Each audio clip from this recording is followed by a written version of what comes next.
kita sedang membahas tentang virus itu.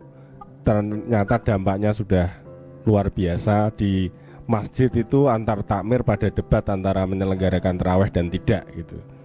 Yang satu tetap menyelenggarakan, yang satu tidak. Jadi jamaahnya jadi rak nyaman. Di Semarang ini tadi Pak W bercerita karena dia RW, karena pembagian itu ada pembagian tapi tidak merata, jadi malah terjadi konflik di bawah gitu. Kalau di Muqaddimah Gambang Syafaat hari ini menawarkan benteng gitu. Benteng itu benteng spiritual dengan melakukan hal-hal spiritual, benteng ritual, berwudu, benteng rasional itu ya menjaga jarak, menggunakan masker, terus benteng sosial dengan berbagi dan sedekah seperti yang dilakukan oleh teman-teman Mbah Ripah, Mas Fakijo membuat alat-alat itu. Kalau menurut Mas Sabrang, bagaimana kita harus menghadapi ini? Kan kita nggak tahu ini sampai kapan. Monggo Mas Sabrang. Bismillahirrahmanirrahim. Assalamualaikum warahmatullahi wabarakatuh. Selamat ketemu konco-konco walaupun jauh. Suara saya apakah jelas? Ya, siap. Pertama, saya ingin memberitahukan kemungkinan berita bahagia. Saya baru membaca 2 hari yang lalu dari berita dari Perancis.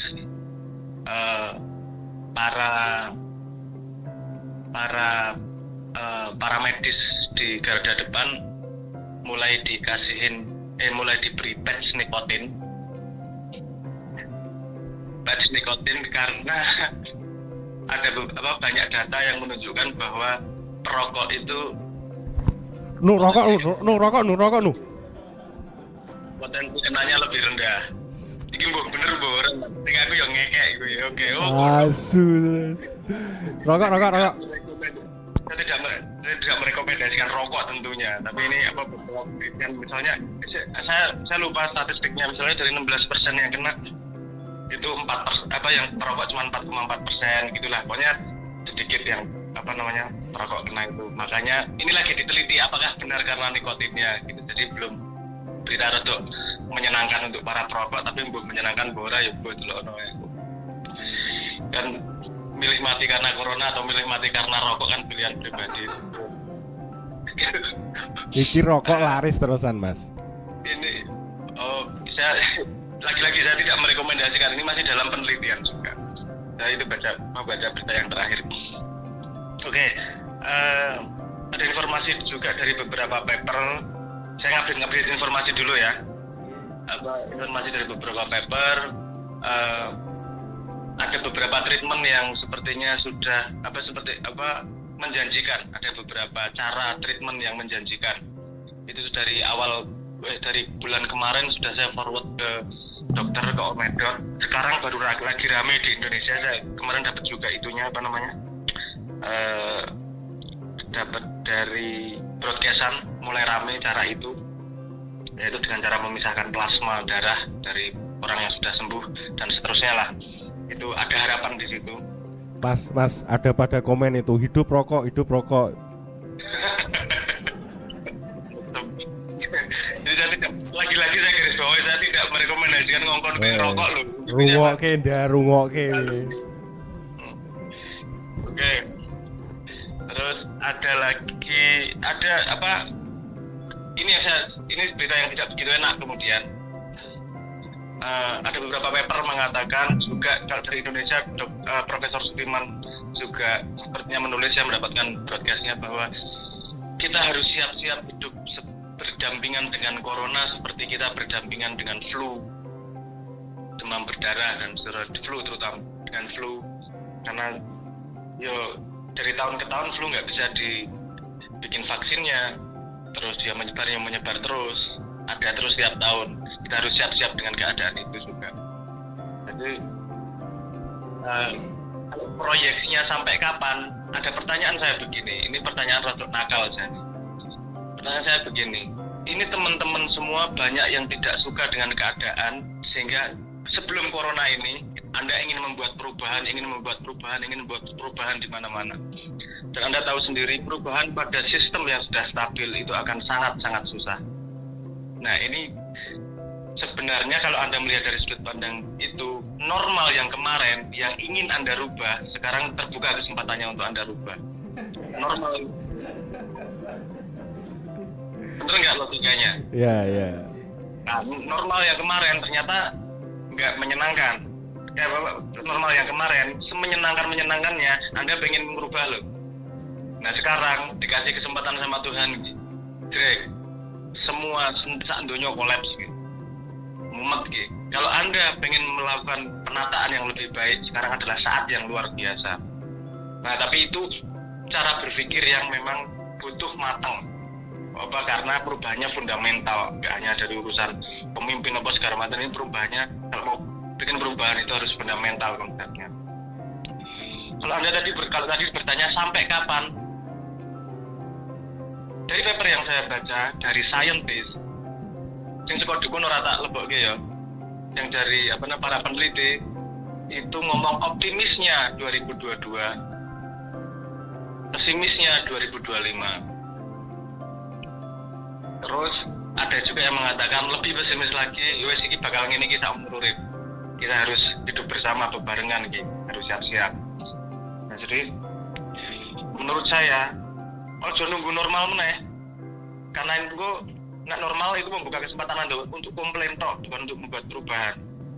Sekarang dipikirkan, gini, membuat APD, mengumpulkan mengumpulkan dana untuk membantu dan seterusnya, itu tidak buruk, itu baik. Tapi harap diingat itu nafasnya tidak panjang. Saya sudah melakukan konsolidasi dengan beberapa teman Jogja, sumbangan-sumbangan juga sudah mulai menurun, karena yang nyumbang ya butuh kurit juga kalau waktunya semakin panjang itu. Ini pemerintah memberi dana dengan dana desa itu 600.000 per kepala keluarga, yang itu membuat keributan di bawah juga, itu tadi yang Anda bilang. Tapi itu memberi nafas paling enggak 3 bulan. Pemerintah hanya mampu mensupport 3 bulan tersebut. Nah, nafas yang masih ada ini difikirkan untuk membuat sebuah mekanisme yang lebih stabil jangka menengah dan jangka panjangnya. Lebih baik kita berpikir pahit daripada berpikir legi-legi. Wes piye ngadepine jangka menengah jangka panjangnya. Nah, saya harap kita akan punya hipotesis yang agak di breakdown, agak lengkap sedikit. Lagi-lagi saya ingin menggarisbawahi, kalau Anda melihat belajar sejarah ke belakang, semua perubahan besar terjadi dari trauma yang besar. Traumanya itu entah paten-patenan karena perang, entah karena penyakit, entah karena kelaparan, entah karena ambu peceren. Ada perubahan besar karena ambu peceren yang satu kota ambu peceren. Tapi selalu dimulai dengan trauma yang dirasakan oleh semua orang, sehingga berpikir untuk untuk membangun sebuah kestabilan yang baru, cara yang baru yang tidak mengulangi yang kemarin. Nah, ini melihat dari sudut pandang itu, lihatlah bahwa ini kesempatan besar untuk membangun sesuatu yang lebih baik. Rasa khawatir, nek Anda menderita, Anda kesulitan, kita semua kesulitan. Kita sak donya orang kita kekancan-kekancan. Ada yang nafasnya lebih panjang, ada yang nafasnya lebih pendek. Tapi semua orang nafasnya sama kalau dihitung dari sudut pandang supply. Duitmu sak jabal lekat kiri nek ra ono barange, tetep ra iso ngopo-ngopo. Dan misalnya lihat perputaran dari ayam misalnya. Sekarang harga ayam drop, bener ora? Daripada disimpan, ora kuat makani, didol wae rega murah. Efeknya adalah modalnya untuk ngingu pitik meneh jadi berkurang. Efeknya produksi jadi berkurang. Jangan lupa Indonesia dari 1945 sampai sekarang kita hanya swasembada beras itu sekali, 1986 witok. Kita tidak mampu menghidupi diri sendiri. Kita impor terus. Nah, saiki arep impor nang ndi nek negarane sing kita impor tidak mau mengekspor. mereka yang butuh nguripe dhewe. Kita perlu solusi yang medium permanen nih untuk aku gini ya, aku bercerita gini tidak gawe kowe khawatir agar panik atau gimana, enggak. Wes keadaan seperti ini kita hadapi dengan seobjektif mungkin. Piye ngadepine? Tandang ngono ora. Ora juk leda-lede nunggoni kapan rampung. Bu, iki rampungnya kapan aja diarepke. Nek rampungnya cepet alhamdulillah. Obat-obat mau ketemu alhamdulillah.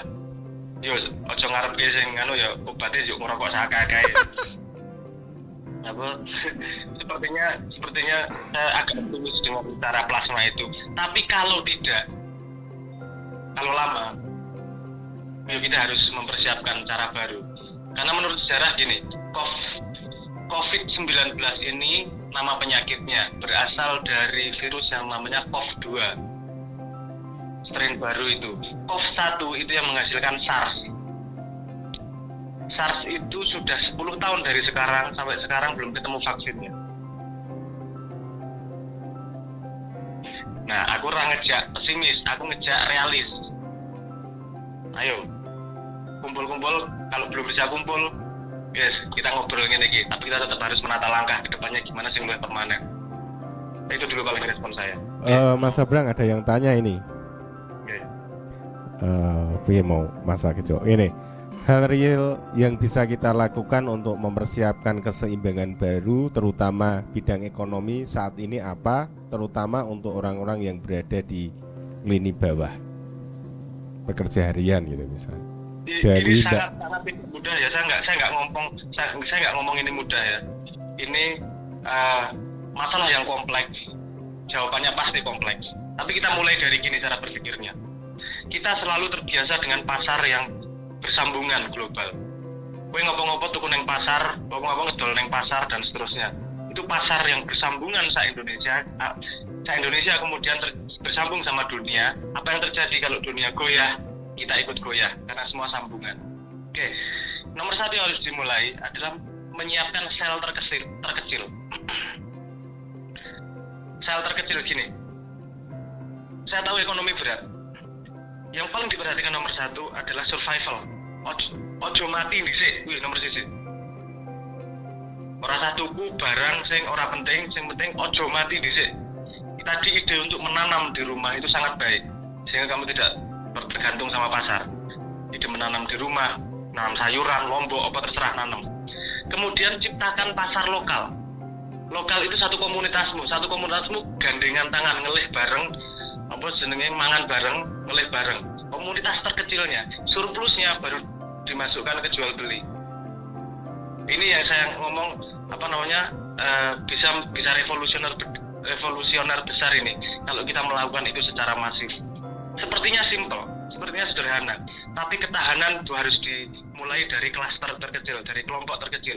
Kumpul karo kancamu. Paling sederhana sak kampungmu di manage.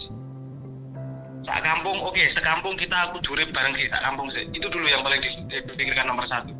Sak kampung survive. Duwe apa, ra duwe apa. Nah, kalau produksimu berlebihan, deleke neng market. Nanti apa carane kita tutup. Deleke neng market siapa yang membutuhkan. Kowe kurang ngomong kurang. Siapa tahu yang lain bisa mensupport yang punya yang punya kelebihan. Jadi kita dipaksa berpikir komunal sekarang.